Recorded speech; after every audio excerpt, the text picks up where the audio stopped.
एक फाइटर बनने की कोशिश करते हो, तब परमेश्वर उस फाइट में आपके साथ शामिल होता है। जब आप ये देखते हो कि हाँ मुझे अपनी कंडीशन के अनुसार नहीं, मुझे प्रैक्टिकल में परमेश्वर के वचन को पूरा करना है और भार उठाना है और परमेश्वर के बलवंत हाथों के नीचे रहना है, तो वचन कहता है वो तुझे उचित समय पे बढ़ा देगा। परमेश्वर के पास प्रमोशन है, परमेश्वर के पास लंबा जीने की आयु है, परमेश्वर के पास इज्जत है जो इंसान के पास नहीं है। परमेश्वर ने कहा मैं तेरे वस्त्र को चीटा करूंगा, तेरे वस्त्र को साफ करूंगा, और धन्य जिन्होंने अपने वस्त्र को धो लिया है और जो दीनता से मेरे हाथ के नीचे आ गई है, उसने कहा मैं तुम्हें बढ़ाऊंगा। अब बढ़ाने के लिए आपने क्या करना है? परमेश्वर के हाथ के नीचे रहना है, परमेश्वर के सम्मुख रहना है, परमेश्वर के साथ बने रहना है, प्रार्थना में अपना जीवन बिताना है। शरीर मना करता है लेकिन आत्मा में फाइट करनी है। जब आप परमेश्वर के भवन से प्यार करना सीख जाओगे, आप अपनी बीमारियों को ना देखकर परमेश्वर के वचन को देखना सीख जाओगे, अपनी आंखों को आत्मिक करना सीख जाओगे, आप एक रियल फाइटर होंगे यीशु मसीह के नाम में। और बिना फाइटर के आपको कुछ नहीं मिल सकता इस दुनिया में, मैं आपको बता रहा हूँ। अगर आप वचन को पढ़े तो हन्ना ने अपने टाइम का इंतजार करा। हन्ना जानती थी मैं बांझ हूँ, और वो वचन भी जानती थी कि वो बांझ को घर में आनंद करने वाली मां बनाता है, लेकिन हन्ना परमेश्वर के वचन से प्यार करती थी। और हन्ना ने कभी अपने वचन से बाहर निकलने के बाद कभी वो परमेश्वर के वचन से बाहर नहीं निकली और कोई भी आशीष को लेना नहीं था परमेश्वर के वचन से बाहर निकल के। वो टाइम जानती थी कि मेरा टाइम बनाया हुआ है परमेश्वर ने। जैसे अब्राहम का टाइम था, 25 साल उसको बच्चा मिला, हन्ना को बच्चा मिला, तो वचन कहता है जो तुम बलवंत हाथों के नीचे रहोगे तो तुम्हारे फाइनेंस का बढ़ने का टाइम आने वाला है यीशु मसीह के नाम में। तुम्हारे घर चौड़ा होने का टाइम आने वाला है, तुम्हारी मैरिज का टाइम आने वाला है, तुम्हारे परिवारों का टाइम आने वाला है बढ़ने का यीशु मसीह के नाम में। आमीन। उसने कहा क्या? बलवंत हाथों के नीचे रहे। और जब परमेश्वर के हाथों के नीचे नहीं रहते तो फिर आप एक डरपोक इंसान होते हो, एक घबराहट वाले इंसान होते हो। जब आप परमेश्वर के हाथों के नीचे हैं, उसकी स्पीड के नीचे हैं, उसको जान चुके हैं, रिसर्च कर चुके हैं, पढ़ चुके हो, स्टडी कर चुके हो कि वो चंगा करे ना करे वो मेरा परमेश्वर है, उसने मेरे लिए टाइम बनाया है, मुझे उस टाइम में परमेश्वर का वेट करना है, पेशेंस रखना है। मेरे दुख ज्यादा बढ़ चुके हो, चाहे मेरे कलेश ज्यादा बढ़ चुके हो, चाहे मुझे तानी मिल रहे हो, चाहे मेरा परिवार सही नहीं चल रहा है, लेकिन उसने कहा मेरी जिंदगी के मसलों के लिए मुझे अपने टाइम पे वेट करना पड़ेगा। मुझे पता है कि जो कुछ परमेश्वर मेरी लाइफ में कर रहा है वो अपने टाइम के अनुसार करेगा। और मैं आपको भविष्यवाणी देता हूँ, आज की मीटिंग के बाद तुम्हारे टाइम आने वाले हो, दिन चमकने वाले हो अपने घरों में, नगरों में, मोहल्लों में यीशु मसीह के नाम में। आमीन। आपको मैंने बताया जब एक किसान बीज बोता है तो आप जानते हो वो बीज बोता है तो वो लगातार टाइम का वेट करता है, वो उसको पानी देता है, वो सूर्य की किरणें उस पर लगती है, वो लगातार हर दिन हर सेकंड बड़ा होता है, और जब वो बड़ा है तो एक पेड़ बनता है, और जब वो पेड़ बनता है आपको पता है लोगों को फिर उसकी वैल्यू पता लगती है। जब फसल काटने का समय आता है इस दुनिया में जितना किसान आनंदित होता है उतना कोई नहीं होता, हाँ या ना? उसको पता मेरा टाइम आने वाला है। आज अपने पड़ोसी को बोलना कि तेरा टाइम आने वाला है, डर मत, घबरा मत दे अपनी कंडीशन को, तेरा टाइम आने वाला है। और मैं आपको बता रहा हूँ जो आपका टाइम नियुक्त करने वाला परमेश्वर है वो मुझे कह रहा है तुम्हारा स्ट्रॉन्ग टाइम आने वाला है यीशु मसीह के नाम में, स्ट्रॉन्ग टेस्टिमनी आने वाली है यीशु मसीह के नाम में, स्ट्रॉन्ग आपकी रिपोर्टें होगी यीशु मसीह के नाम में। आमीन। हालेलुया। एक वचन हम पढ़ेंगे यहोशू की किताब 7 उसका 2 अध्याय है। यहोशू की किताब 7 उसका 2 अध्याय है। उसमें लिखा और यहोशू ने यरीहो से ए नगर के पास 5 जो बेतावेन से लगा हुआ बैतूल के पूरब की ओर और है कितने पुरुषों को ये कहकर भेजा कि जाकर देश का भेद ले आओ। और उन पुरुषों ने जाकर एक का भेद लिया और उन्होंने यहोशू के पास लौटकर कहा सब लोग वहां ना जाए, कोई 2 व 3 हजार पुरुष जाकर एक को जीत सकते हैं, सब लोगों को वहां जाने का कष्ट ना दे क्योंकि वे लोग थोड़े ही है। उसने तो 3 हजार पुरुष वहां गए परंतु एक रहने वालों के सामने से भाग आए। तब एक रहने वाले में से कोई 36 पुरुष मार डाले और अपने फाटकों से शबरीम तक उनका पीछा करके उतराई में उनको मारते गए। लोगों का मन पिघल का जलसा बन गया। तब यहोशू ने वस्त्र फाड़े, वह और इस्राएली वीर लोग यहोवा के संदूक के सामने मुंह के बल गिरकर पृथ्वी पर सांझ तक पड़े रहे और उन्होंने अपने सिर पर धूल डाली। और यहोशू ने कहा, हाय मेरे प्रभु यहोवा, तूने अपनी इस प्रजा को यरदन के पार क्यों नहीं ले गया? क्या हमें अमोरियों के वश में करके नष्ट करने के लिए आया है? भला हो तो कि हम संतोष करके यरदन के पार रह जाते। हाय प्रभु, मैं क्या कहूँ? जब इस्राएलियों ने अपने शत्रु को पीठ दिखाई, सब बोलो आमीन। आज तो इस्राएल, जब परमेश्वर ने यरीहो देश दिया, किसको दिया था यरीहो देश? इस्राएलियों को, हाँ या ना? जब परमेश्वर ने इस्राएलियों को जिताया, जब परमेश्वर ने इस्राएलियों को जयवंत करा, यरीहो देश दिया। एक यरीहो एक कंट्री है। जब परमेश्वर ने उनको वहां पे जिताया तो इस्राएलियों को और यहोशू को परमेश्वर ने वहां पे जयवंत करा, वो देश दिया। तब उन्होंने देखा कि हम अपनी ताकत से यरीहो देश जीत नहीं पाए। तब उनको वैल्यू पता चली परमेश्वर की, कि जो यरीहो की दीवार गिरी थी वो परमेश्वर ने गिरी थी। वहां के जो राजा मरे वो परमेश्वर के कारण मरे। वहां हम लोगों को लूट पाए वो परमेश्वर के कारण हुआ, ना कि हमारी स्ट्रेंथ, हमारे ताकत, हमारे पैसों के कारण हुआ। जब इस्राएलियों को ये बात पता चली तो आप जानते हो उन्होंने परमेश्वर की महिमा करी। लेकिन जब यरीहो देश उनको मिल गया इस्राएलियों को, तो दूसरा देश जहां उनको जाना था उस देश का नाम था ए नगर, ए देश। तब वचन बताता, जब यहोशू ने देखा कि चलो, यहोशू ने बोला दो भेदियों को कुछ भेदियों भेजे, उनको बोला कि जाओ जाके भेंट लेके आओ उस देश का, वहाँ पे कितना राजा है, किस तरह से फाटक बने हुए हैं, कौन सी वहाँ पे दीवार है, कितनी सिपाही है, कितने हथियार है, जाके वहाँ पे जाके आओ। और वचन बताता है जब वो वहां पर गए तब उन्होंने बोला कि कुछ नहीं, वहां पे तो 3000 तकरीबन 3000 लोग हैं। और जब वो वहां पे गए तो उन्होंने यहोशू ने कहा थोड़े लोग जाए और थोड़े लोग उनको मार के वापस आ जाए। और वचन बताता है कि जब वो वहां पर गए तो वो मार खा के वापस आए, ना कि मार के वापस आए। परमेश्वर के जन थे, इस्राएली थे, यहोशू के भेजे हुए थे, परमेश्वर के हाथ के नीचे निकले हुए थे, लेकिन फिर भी हार के वापस आए। फाइट लड़ी, हारे और वापस आए, मुंह पीठ दिखा के वापस आए। तब यहोशू को एक बात पता चली, यहोशू ने परमेश्वर के सामने गया और परमेश्वर से कहा, परमेश्वर हाय मेरे प्रभु, हमने पीठ दिखाए, हाय मेरे प्रभु।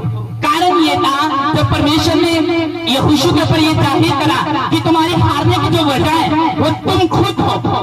उसने कहा कौन है? उसने कहा तुम्हारे बीच में एक आकान है। जब यरीहो देश में ने दिया था तो वचन बताता है किसी ने चोरी की थी और उसका नाम क्या था?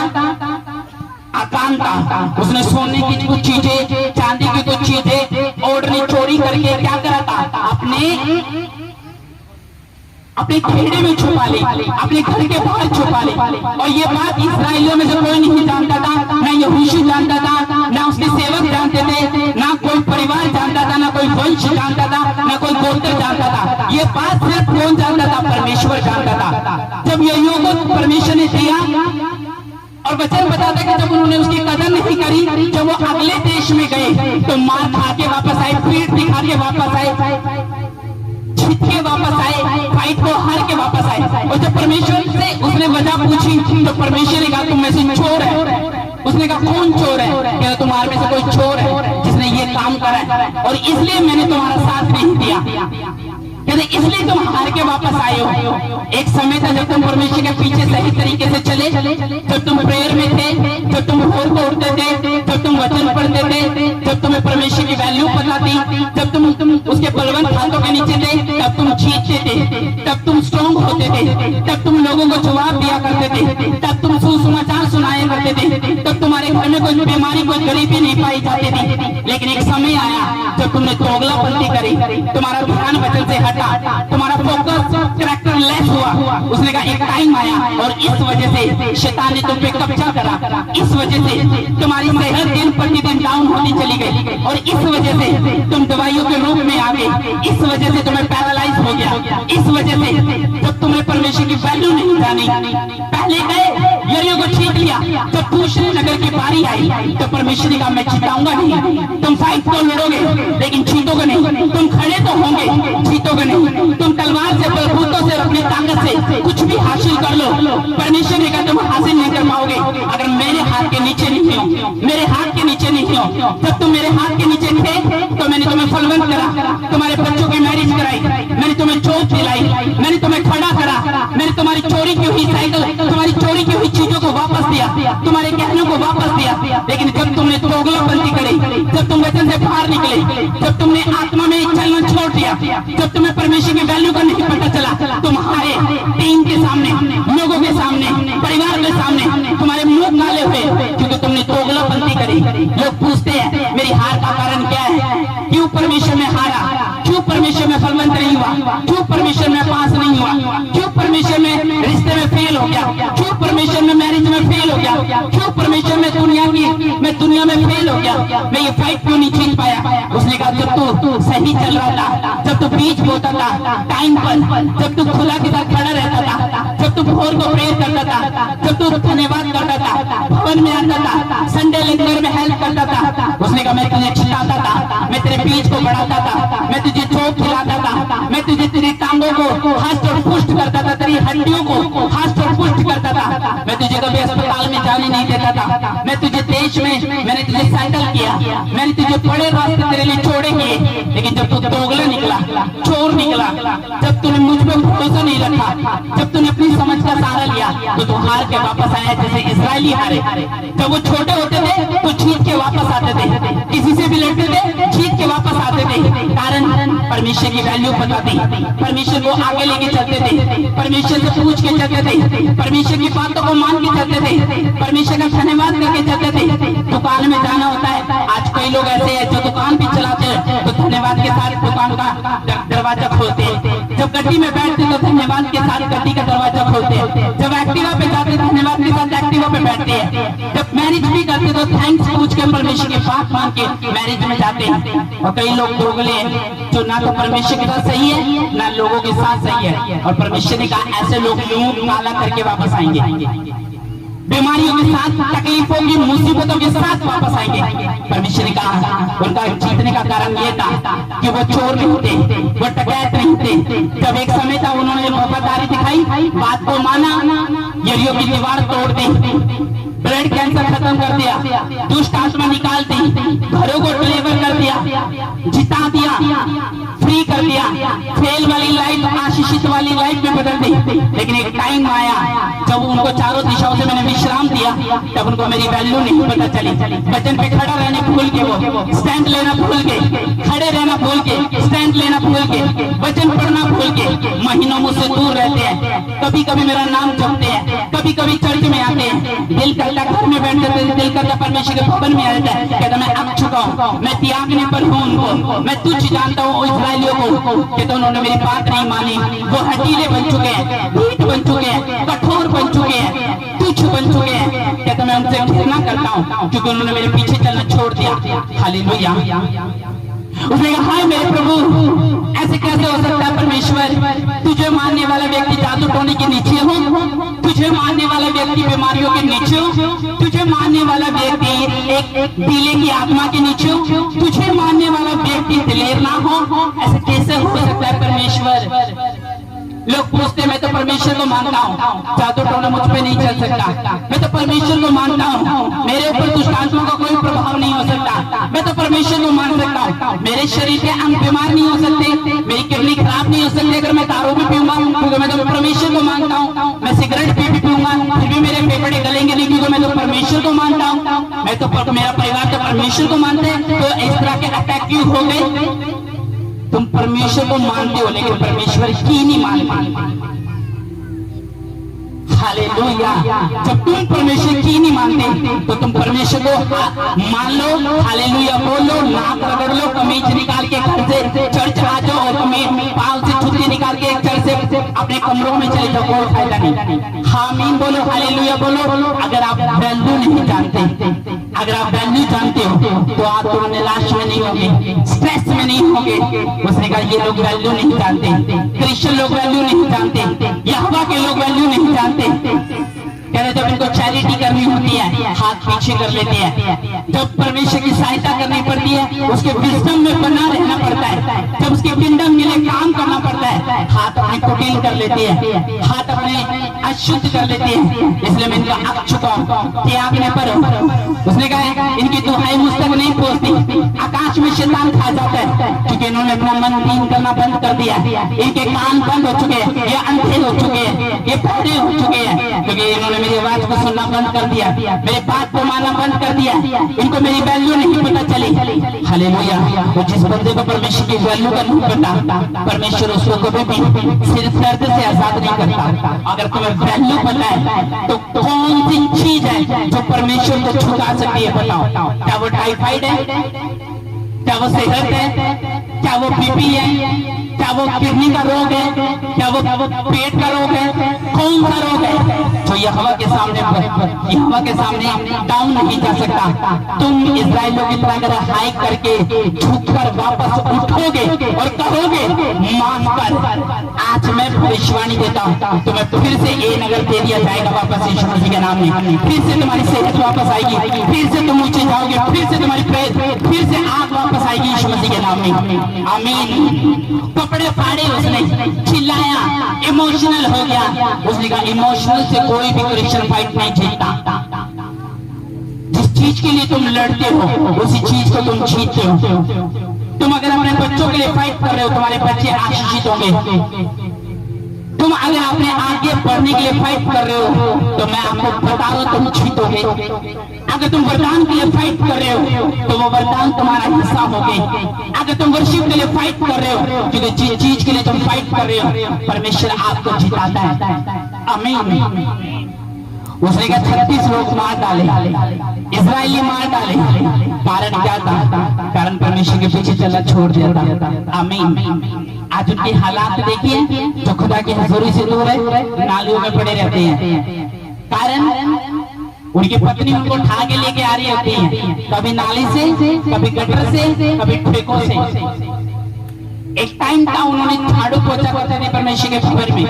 एक टाइम था जब वो फलवंत थे, एक टाइम था जब वो अटैक से दूर थे, और जब परमेश्वर की वैल्यू खो दी, जब परमेश्वर ने उनको ए नगर देना चाहा तब उन्होंने चोरी कर ली।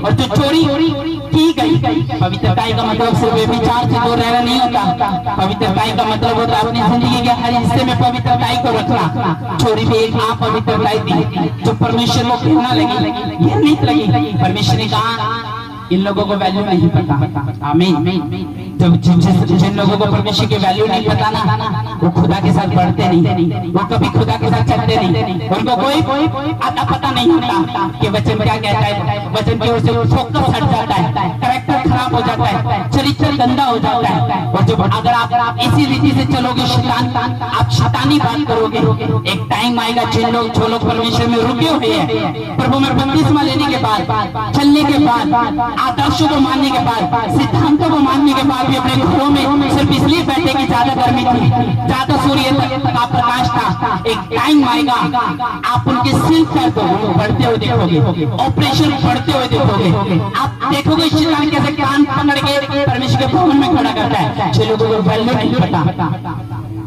यहाँ छोटे छोटे बच्चे बैठते हैं, धूप में बैठते हैं, उनको कोई प्रॉब्लम नहीं, तो उनके माँ बाप को वो यही कहते हैं कि नहीं, भवन से दूर नहीं रखना।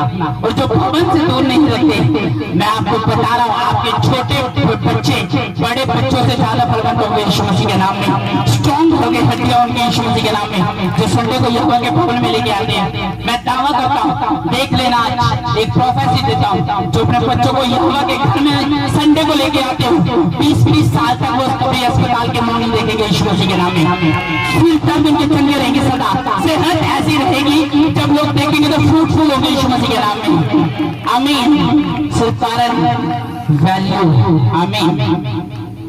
तैयार हो? अपना बीज निकालो और खुदा से बोलो कि खुदा तेरे लिए मैं बोने के लिए तैयार हूँ। सब खड़े हो जाओ। धन्यवाद के साथ सब अपने बीज, अपने दशमांश भेंटे, कोई कहीं से नहीं हिलेगा तो जहाँ पर है वो वहीं पर रहेगा। उठ जाओ सारे, खड़े हो जाओ। हालेलुया हालेलुया हालेलुया हालेलुया, गीत गाओ हालेलुया। खड़े हो जाओ अपने बीचों को।